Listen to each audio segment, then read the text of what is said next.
Group 2 mains ఎగ్జామ్కి సంబంధించి కూటమి ప్రభుత్వం రక్తి కట్టించిన డ్రామాతో ఆ పార్టీ కార్యకర్తలు దిగువ శ్రేణి క్యాడర్లో ఆగ్రహం, అసంతృప్తి పతాక స్థాయికి చేరుకుంది. ఇప్పటికే ఈ కూటమి ప్రభుత్వం మీద వాళ్ళ సొంత పార్టీ కార్యకర్తలోనే తీవ్ర వ్యతిరేకత ఉంది. ఎప్పుడైతే గ్రూప్ 2 అభ్యర్థులతో ఈ కూటమి ప్రభుత్వం ఆడిన డ్రామా రక్తి కట్టిందో, ఆ డ్రామాను అర్థం చేసుకోలేని అమాయకులు ఎవరూ లేరు. కాబట్టి ఈ కూటమి పార్టీల కార్యకర్తలని, మిగతా కథ పక్కన పెట్టండి, కూటమి పార్టీ మద్దతుదారులు వాళ్ళ సానుభూతి పరులోని ఆగ్రహం కట్టలదించుకుంది. ఈ కూటమి పార్టీలకు గట్టిగా మద్దతు ఇచ్చే వాళ్ళ సొంత సోషల్ మీడియా హ్యాండిల్స్ నుంచి, జనసేన పార్టీకి సంబంధించినటువంటి సోషల్ మీడియా హ్యాండిల్స్ నుంచి పెద్ద ఎత్తున ట్వీట్లు దర్శనమిస్తూ ఉన్నాయి. అర్ధరాత్రి 12 గంటలకు కూడా రోడ్డు మీద గ్రూప్ 2 అభ్యర్థులు నిరసన వ్యక్తం చేస్తున్నారు. ఈరోజు పొద్దున 10 గంటలకేమో ఎగ్జామ్, రాత్రి తెల్లవారుజాము నుంచి నేరుగా ఎగ్జామ్ సెంటర్కి వెళ్తున్నారు. వాళ్ళు పరీక్ష ఏం రాస్తారు పాపం. ఆ రాత్రి 12 గంటలకు 1 గంటకు లైవ్ వీడియోలు అని చెప్పి పెడుతూ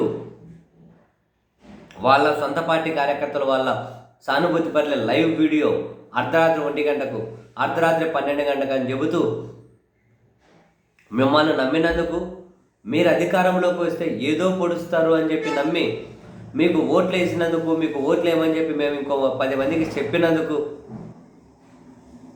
బాగా బుద్ధి చెప్పారు. మీరు 10 గంటలకు ఎగ్జామ్ పెట్టుకొని అర్ధరాత్రి 1 గంటకు కూడా ఇలా రోడ్ల మీద ఉన్నారే వీళ్ళు ఆందోళన చేస్తూ. ఈ ఆందోళన మీకు కనిపించడం లేదా? విజనరీ స్టార్ చంద్రబాబు నాయుడు గారు అంటూ, రెడ్ బుక్ స్టార్ లోకేష్ గారు అంటూ, సనాతన స్టార్ అంటూ ఇంకొక ఆయన పేరును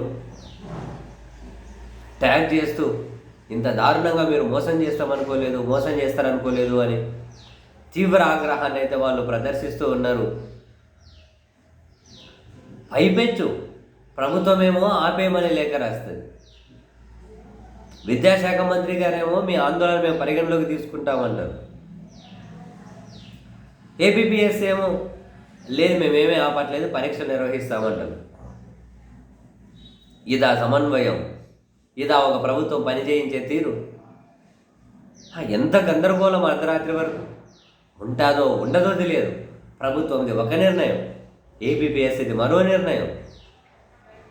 ఇంత ఆందోళనలో, ఇంత కన్ఫ్యూజన్లో వాళ్ళని నెట్టేసి అసలు ఈ డ్రామా ఎట్ పీక్స్. కానీ ఈ డ్రామాని వీళ్ళు ఇంకా జీర్ణించుకోలేకపోతున్నారు. తీవ్ర అసంతృప్తి, ఆగ్రహానికి అయితే కారణమవుతూ ఉంది. 9 నెలల ఈ కూటమి ప్రభుత్వ హయాంలో వీళ్ళు సక్రమంగా అమలు చేసింది ఏ ఒక్కటి లేదు. ఏదో కొందరిని నిర్బంధించి, అరెస్ట్లని హింసించి ఈ ఒక ఎపిసోడ్ ఏమైనా నిర్వహించారేమో సక్రమంగా. కానీ దాంతో ఇప్పుడు ఎక్కువ హైకోర్టుతో కానీ చివాట్లు తింటూ ఉన్నారు. సక్రమంగా ఒక్కటానే ఎగ్జిక్యూట్ చేశారా? చివరికి గ్రూప్ 2 లాంటి మెయిన్స్ పరీక్ష ముందు డ్రామా చూడండి. ఇదేం పరీక్ష నిర్వహించే తీరు? ఇదేం పద్ధతి? 10 గంటలకు ఎగ్జామ్ పెట్టుకుని వాళ్ళు తెల్లవారుసిన 5 గంటల వరకు కనుక రోడ్ల మీద ఆందోళన చేస్తూ చేయించడానికి కారణం వీళ్ళే. ప్రభుత్వం ఒక మాట, వాళ్ళు ఒక మాట, ఆపమని వీళ్ళు, ఆపుతారని వీళ్ళు, ఆపేసినారని చెప్పి తెలుగుదేశం మీడియా కథనాలు.